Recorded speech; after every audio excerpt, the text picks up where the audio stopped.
নমস্কার বন্ধুরা, আজকে আমি নীলিমা কুকিং শো থেকে বানাতে চলেছি। এই যে লতি কেটে রেডি করে ধুয়ে টুয়ে রেখেছি, আর এই যে আমি চিংড়ি মাছও কেটে ধুয়ে রেডি করে নিয়েছি। এই যে রসুন আর কাঁচা লঙ্কা থেতো করে নিয়েছি, পেঁয়াজ কুচিয়ে নিয়েছি। আমি চিংড়ি লতি বানাবো। আমি কড়াইও বসিয়ে দিয়েছি, কড়াইতে দিয়ে দিচ্ছি পরিমাণ মতন তেল। আগে আমি চিংড়ি মাছটা ভেজে তুলে নিই। চিংড়ি মাছগুলো দিয়ে দিলাম,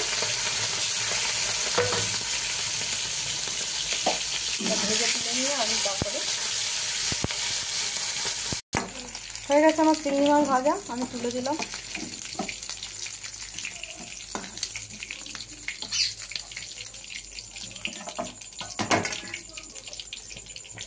দিয়ে দিচ্ছি পরিমাণ মতন তেল। তেলটা গরম হলে আমি এক এক করে দেবো, যা দেখে আসবে।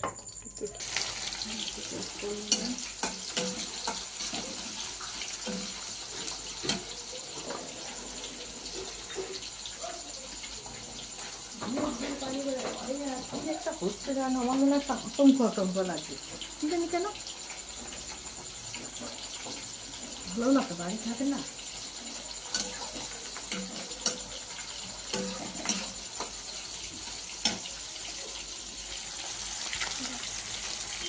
এবার দিয়ে দিচ্ছি লঙ্কা থেতোটা আর রসুন থেতোটা।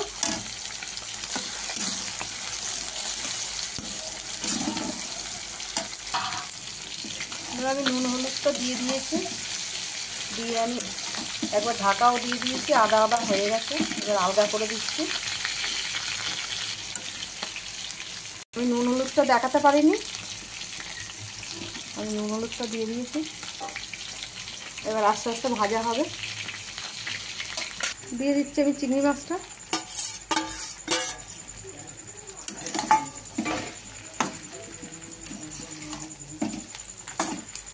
এবার আস্তে আস্তে এইভাবে ভাজা হবে। একটু ভাজা হলে আমি নামিয়ে দেবো। গোটা গোটা রয়েছে, সুন্দর ভাজা হয়ে গেছে। রসটা নিয়ে হয়ে গেছে লতি ভাজা। আমি গ্যাস বন্ধ করে দিচ্ছি, আস্তে আস্তে নামিয়ে দিচ্ছি। দেখুন বন্ধুরা, এটা লতি চিংড়ি। আপনাদের ভালো লাগলে আপনারাও বানিয়ে খেতে পারেন। আর বাড়িতে বানিয়ে খেতে পারেন। আর নীলিমা কুকিং শোটিকে আপনারা সাবস্ক্রাইব, লাইক, কমেন্ট, শেয়ার করবেন। এটা ইউটিউবের আর ফেসবুকের বন্ধুরা আপনারাও লাইক, কমেন্ট, শেয়ার করবেন।